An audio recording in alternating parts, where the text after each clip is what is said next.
Hi there, welcome to the Cloud Security Podcast by Google. Thanks for joining us today. Your hosts here are myself, Timothy Peacock, the Senior Product Manager for Threat Detection here at Google Cloud, and Anton Chuvakin, a reformed analyst and senior staff in Google Cloud's Office of the CISO.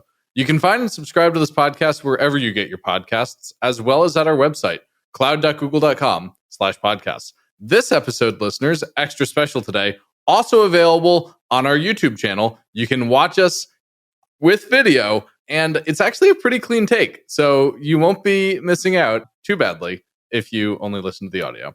If you like our content and want it delivered to you piping hot every Monday, please do hit that subscribe button. You can follow the show and argue with your hosts on Twitter as well, twitter.com/CloudSecPodcast. Anton, this is an SBOM episode, and I have to say, this is the first episode we've done where when I told somebody I'd done it, they were disappointed they weren't the guest. Really? But it was also, I think this episode is notable for something else as well. This is the episode where, upon learning that we should probably consider doing it, my reaction was, what? No, this is did I say snooze fest? I didn't say snooze fest. I said something else, but it was kind of fairly unpleasant. You certainly didn't give it the reception it ended up deserving once we recorded it. That's for sure. Yes, absolutely. I was initially somewhat skeptical, bordering on pessimistic, bordering on mildly depressed about it. But this turned out to be a super fun episode with some awesome tortured analogies. We get into fundamental discussions of what's the role in the state when it comes to markets, and can markets exist without a state? But listeners, we also talk about security and good stuff in the context of cloud security. So with those show notes, let's turn things over to today's guest. Isaac, thank you so much for joining us. It's my pleasure to introduce you. Isaac Hepworth, joining us live. You're a PM here at Google focused on software supply chain security. I want to get started by asking what kind of sounds like a softball question, but an important getting started question. Everybody's talking about SBOMs. How come? And what do they matter to today's What's an SBOM? Wait, you wanted to ask what's an SBOM? Yeah, what is an SBOM anyway?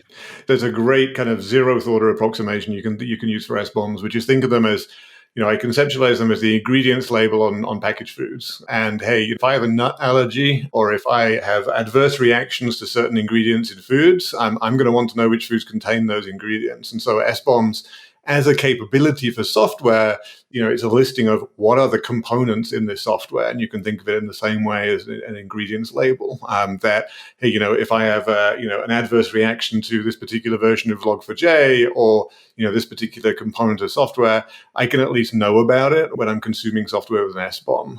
And I think, the good analogy is that, if I have a nut allergy, then ingredients labels on food aren't enough in themselves for me to stay safe, but good luck staying safe without them, right? There is the need to read the ingredients labels and respond accordingly and so on. But the ingredients labels is a metadata substrate through the supply chain, which provides useful information to consumers of software and helps them stay safe. But so why does it matter to security leaders? I think I can guess at the answer, but why don't you guys give us an answer? So these are useful, but why are they useful for security leaders at an organization specifically? So I think, for vulnerability management particularly, we're all familiar with, late 2021, there was the weakness in Log4j. And I think, when, Log4j deployed with great breadth throughout the industry, and the first question that organizations wanted to ask themselves that were, oh my goodness, it feels like there's some vulnerability or a weakness in Log4j. Where in my organization do I depend on Log4j? Which pieces of commercial software am I running that depends on Log4j? Which pieces of first-party software what am I shipping to my customers that depends on Log4j? And SBOMs really provide the answer to that. In the world where SBOMs are ubiquitous and every piece of software has an SBOM, I can very quickly, as a vulnerability management practice, establish where is this weak component, or where is this, risky component, or how should I think about risk in my organization? It gives you a picture of where particular components show up in your dependencies. And when you know those components are vulnerable to something, you can then make reactive moves to protect your organization or your customers. Okay, that actually does make sense. And I think that your food analogy example was very telling. But I'm hearing that some software vendors perhaps don't really like the concept because just like with food analogy, presumably some food manufacturers before it was mandatory didn't want to have the disclosure because maybe of IP concerns, maybe they have the actual secret ingredients in their minds, or maybe others were too embarrassed to say that they just put regular flour in there and not just some kind of a magic grown in high mountain flour. So I don't know. My analogy is a little silly. Third quality horse meat. You never know what's in there. Exactly. So thank you. So how do you deal with that? Absolutely. And I think that, the analogy is a good one because it does extend to, reasoning like this and questions like this. And you're right, in the late 30s in the States, was the first legislation around ingredients labels for packaged foods. And over the 40s and the 50s,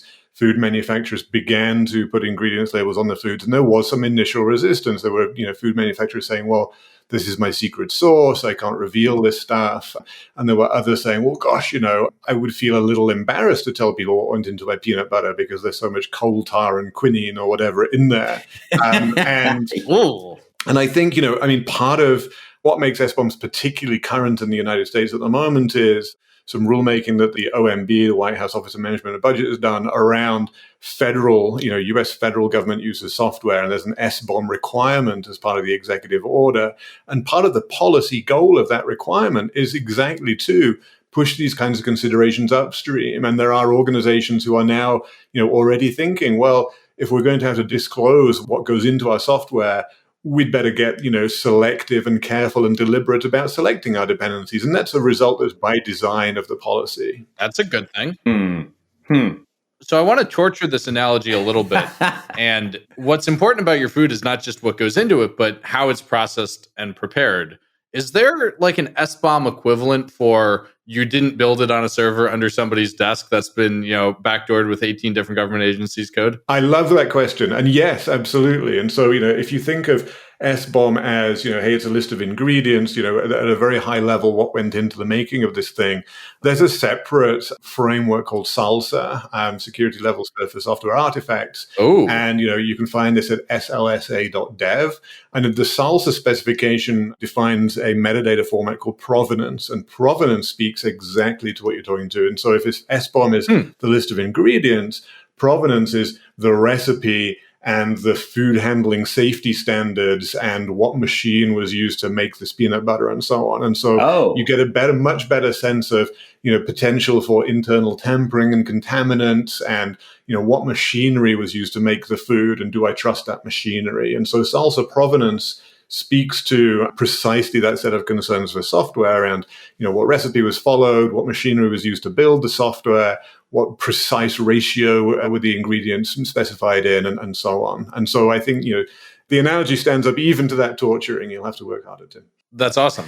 So go ahead, Anton. That please. is actually kind of fun because I feel like this details, I almost want to ask about what if the cook was incompetent? What if he was a jail cook before or something? I don't know. Let's just ignore this part. I don't think we need to get into bathtub gin on the podcast.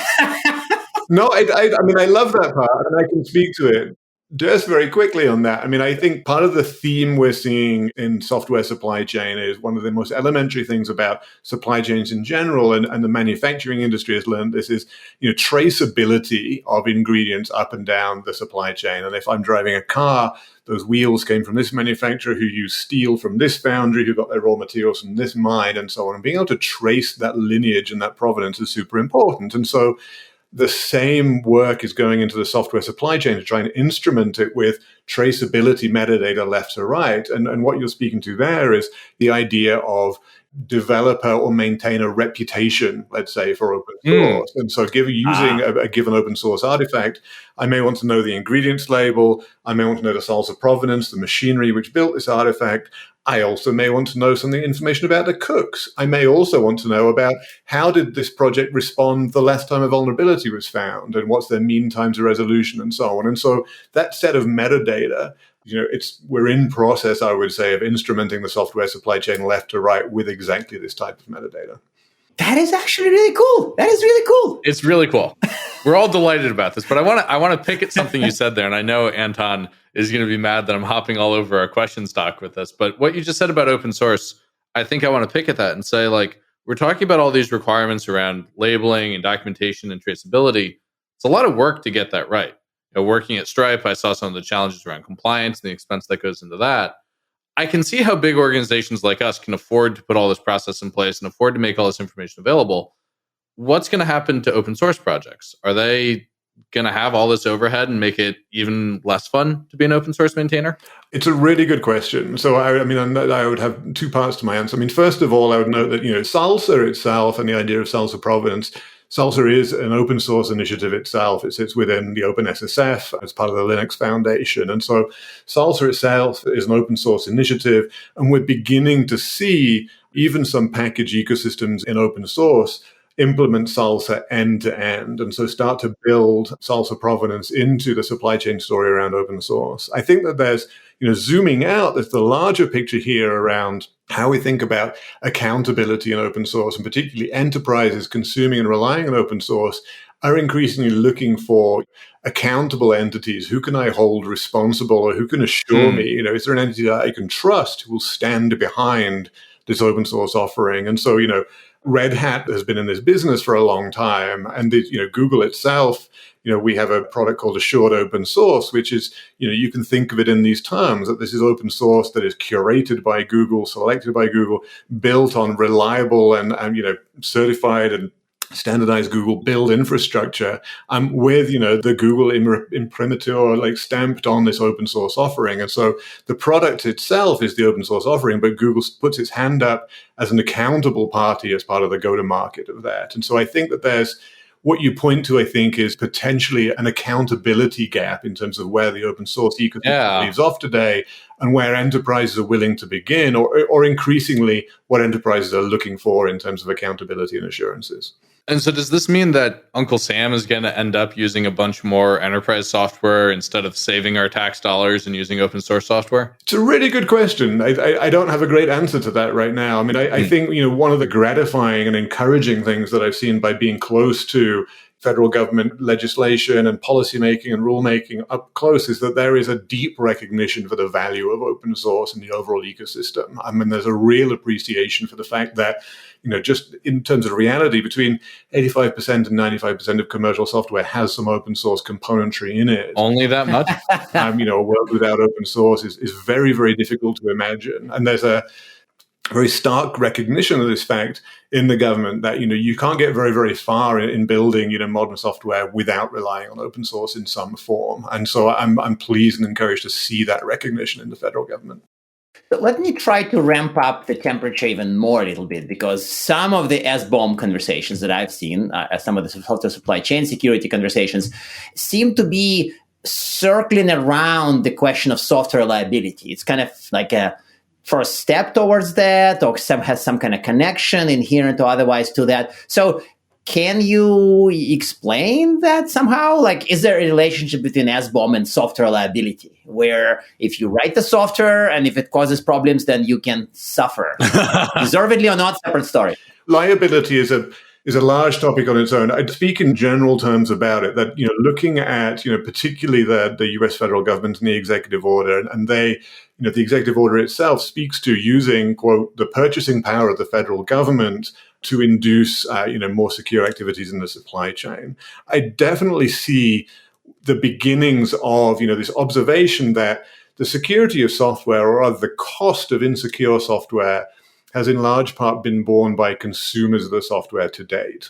And I think that there is directionally an effort to pick up those costs from the consumer and begin to drop more of them on the producer and say, if you're producing software, you should bear some of the cost of producing secure software. And so as a trend, I do see that, and I see legislation as one of the few mechanisms beyond the free market that can just unilaterally decide to go, we're going to pick up these externalized costs and actually require them to be internalized today. And so trend-wise, directionally, I see that happening.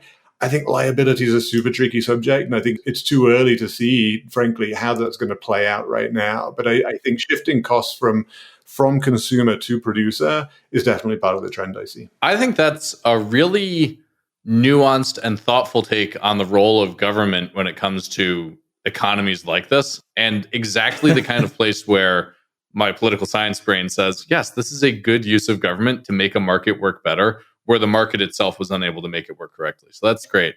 And what you just said, I think, is absolutely the nub of it, that these are not outcomes that the free market on its own would necessarily drive towards. And so I think with the right policy touches and right policy design, you can reshape the incentives and reshape the economy here to the better greater good, whereas, market forces may drive you to local optimization. I think it's the government broadly that has the ability to optimize the ecosystem as a whole. Yes. And so far, as I say, so far I've been relatively encouraged by the fairly progressive and enlightened thinking that I've seen in the US federal government along those lines. Yes, I cannot agree more about the difference between local optima and global optima and the role of government in regulating markets towards that. I mean, really, markets can't exist without government in the first place, because you'll just get a bunch of scammers scamming scammers, and a market is a miserable place without, say, regulated weights and measures. You mean like our favorite topic? Like crypto.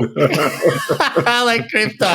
So I want to maybe get out of my now decade-old political science degree and think a little bit more locally and shift gears a little bit to what's Google doing to get ready for the EO internally. I know you have written a really clear doc on this.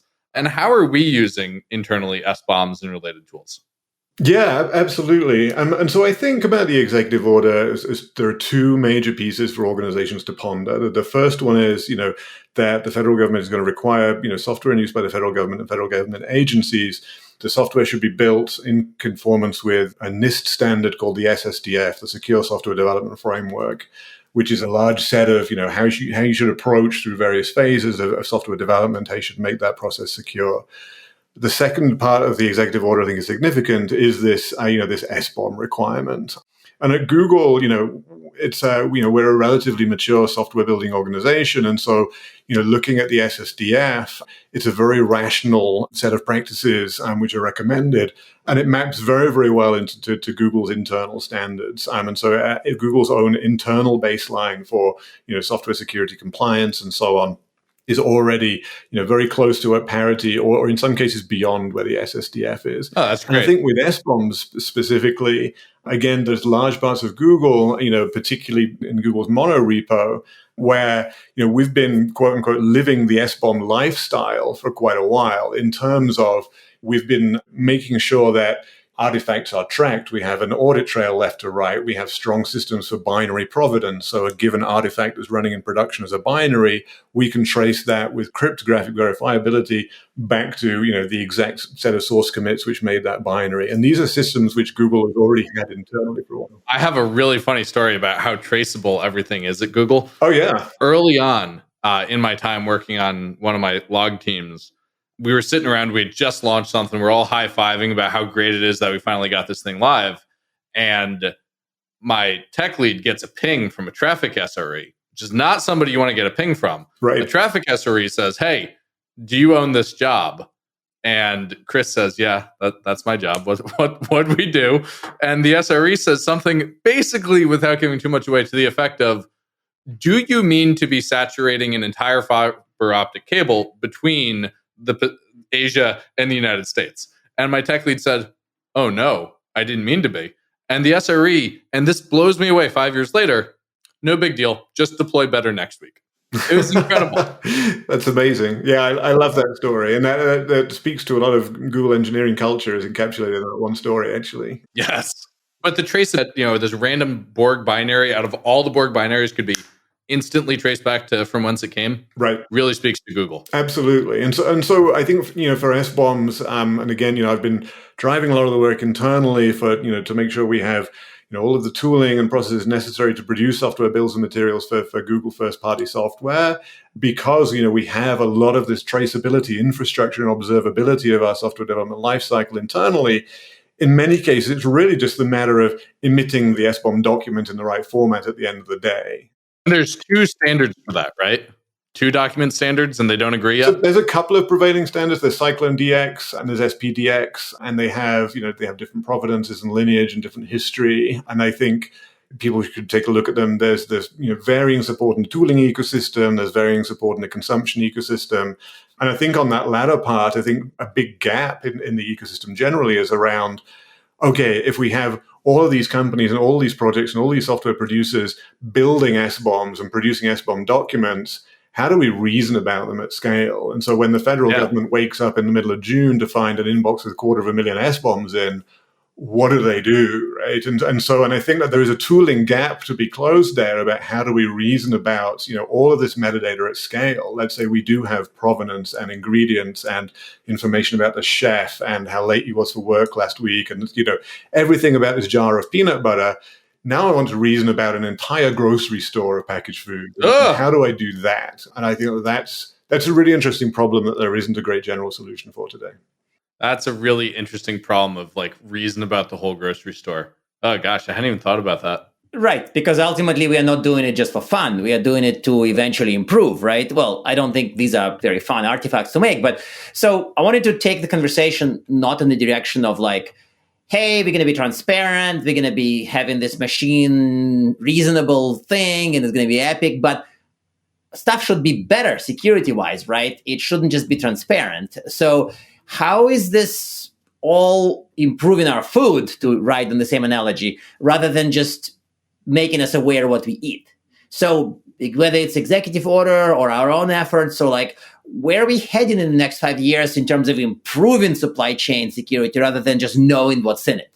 Improving, you can't get started on improving until you've got made some traction with the knowing. Knowing has to be the first step. If I want to be very selective about, what dependencies I'm relying on in my software, and I want to do a better job of selecting secure ones, I have to first know what are the set of dependencies I'm relying on today. I certainly, have to have some sense of inventory in order to, then, whittle it down over time. And so knowing, I think, is the first step. I would say as well that, in requiring SBOMs to be produced, there's a certain amount of operational discipline you have to have internally in order to build an SBOM. And so by requiring companies to build SBOMs, you are transitively almost requiring them to develop some operational discipline, which itself will be beneficial for their supply chain. And I think that what we'll see over time, SBOMs is just the very, very beginning. I think that, the executive order is requiring the software industry to build end-to-end traceability at the SBOM level and build, what I'm thinking of as a metadata bus, essentially, to, as artifacts move through the supply chain, they're going to have metadata attached. And then, step one is that metadata is going to be SBOM. Step two is we're going to have all kinds of other metadata on that same bus. But once we've built the bus, we can use it for all kinds of different purposes, including provenance and developer reputation and first-party threat intelligence and, VEX statements, which we haven't even touched on. But I think, you're right in the characterization of the question here is, gosh, SBOMs only get us so far, and to which my answer is absolutely. SBOMs are really very much just the beginning. And I think of, to Tim's point, so it's the plumbing behind improvements. Unless you build the plumbing, you can't improve. But now we are building plumbing. I'm away from food analogy. I don't know about that one. Okay, fine. Maybe you're building infrastructure for improvement. SBOM itself, transparency wouldn't magically improve things, but it would allow you to track whether you are improving. Right. Yeah, I think that's true. And I think, it's the very beginning of this, the executive order is the US federal government with a particular form of requirement for SBOMs in particular circumstances. But I think that evolutionarily, you can expect, what the federal government requires today is what state government will require tomorrow, and municipal government, and then large enterprise. And there's already the EU has the Cyber Resilience Act, which speaks about SBOMs as well. And so I think just generally we're seeing, gathering momentum in the industry to better improve our supply chains, to be more careful, have more discipline around them, have more observability and traceability around them. SBOMs is just the very, very beginning of this journey. And, you can think of it as, hey, it's 1942 and, the first candy bars with the ingredients labels are just hitting the market. And it took about, I think after the legislation came in the early 40s, it was about 20 years until half the US food supply was covered by federal regulations. It was a slow moving thing. And so, to Tim's poli-sci background, part of the general challenge here is just change management in general. How do we bring change to an industry at large, at scale? Yeah. And I think SBOM seems to be a reasonable thread to pull on, but it's just the very first thread, and we should expect to find an entire sweater in our lap before long. One thing that occurs to me as we've been talking about this is it never occurred to me not to trust a food label. How do I trust an SBOM? And now I'm going to go worry about food labels. Ooh, wait a second. You're triggering my paranoia. Aren't they supposed to be correct? What if the SBOMs are wrong? Why would people lie Well, people would, I guess, forget that they included a library. People lie all the time. Okay, fine. I don't want to say that there's rat droppings in my cereal box, but of course there probably are. So how do we trust them? As a general point, I would say, particularly in the context of the executive order, lying to the federal government is an extremely bad idea, just to begin with. And so I think that you'd be much better just not providing an SBOM or providing, a remediation plan for how you'll get to develop an SBOM rather than lying about one. What gets interesting when you go back to things like salsa provenance is salsa provenance, the mechanism by which that's produced is there is a trusted entity, we call it a trusted builder, at the core of this process. And I anchor my trust in the builder. And the builder will then say, well, I saw these ingredients come in the front door, and I saw this binary go out the back door. So I'm going to say there can be nothing else because I'm hermetic as a builder. I live in an ephemeral and isolated environment. I can reason very completely about the set of things I see coming in and the thing going out, and they can then sign a document saying, I saw this happen. And if I have trust in the builder, if I anchor my trust in Google Cloud Build or in GitHub Actions, whatever it is doing the building, I can then, make certain inferences about to what extent can I trust the provenance. But it's a really good question. But think about how radically different what you just described is from how I imagine most software still today gets built. What you just described is a spaceship factory in orbit producing the USS Enterprise. Most people are doing it on their developer's laptop, which hasn't been installed critical operating system patches. I think that's very true. And so if again, with Salsa as a great example, Salsa itself as a framework comes in levels, so level 1, level 2, level 3, and so on. And the idea of this framework is precisely that. It's a journey. And no matter where you are on your software production journey, you're going to correspond to some level of Salsa. And wherever you are on the ladder, you can reach the rung that's above you and then above you and so on. And so Salsa itself has the flavor of a transformation framework that it meets you where you are and then guides you up from there. But I think, coming back to the change management problem, how do you get from the Mac Mini in the closet to assembling the Starship Enterprise in orbit? That, again, is a change management problem. And so you have to very carefully design these frameworks with recognition of where we are as an industry today. Totally valid observation. That makes a lot of sense. So we're at time, listeners. Thank you for joining us. Do you have, Isaac, recommended reading and one tip for improving your software supply chain security? So recommended reading, look, I'm just going to talk my book again. Salsa.dev is a great place to start learning. There's some blog posts on the Salsa blog about how Salsa compares with SBOMs, how you should think about Salsa in the context of the executive order and NIST SSDF. So it's the Salsa blog and salsa.dev, again, SLSA, is a great place to just kind of begin your reading journey. I think in terms of where to get started, the thing that I continually tell people is start getting a sense of what your dependencies are if you don't already know. I was at Cloud Native Security Con a couple of weeks ago and, on a panel, and so, where the moderator said, hey, in the room, hands up if you know what all your open source dependencies are. And not a single hand went up. And then the question was, hands up if you feel like you ought to know. And every hand went up. And I think closing that gap is a great place to start. Get an assessment, get a feeling for where are my dependencies today? Yeah. Build that sense, because knowing is the very first step on this journey. Once you know, you can then begin to measure your risk, reduce it over time, reason about it, and so on. But you have to start with knowing. I always tell customers you can't manage what you can't measure. You certainly can't secure what you can't see. Exactly. So getting visibility on your open source components, that makes a ton of sense. Totally. Isaac, thank you so much for joining us today. Listeners, there's going to be a lot of great links in the show notes, including links to some of our older episodes like Tim Dirks talking about building codes, Eric and Aparna talking about Salsa last summer. Lots of good stuff in here. Isaac, can't thank you enough for joining us. Thank you so much, Tim and Anton. Great to be here. And now we are at time. Thank you very much for listening and, of course, for subscribing. You can find this podcast at Google Podcasts, Apple Podcasts, Spotify, or wherever else you get your podcasts. Also, you can find us at our website, cloud.withgoogle.com/cloudsecurity/podcast. Please subscribe so that you don't miss episodes. You can follow us on Twitter, twitter.com/cloudsecpodcast. Your hosts are also on Twitter at Anton_Chuvakian and _Tim Pico. Tweet at us, email us, argue with us, and if you like or hate what we hear, we can invite you to the next episode. See you on the next Cloud Security Podcast episode.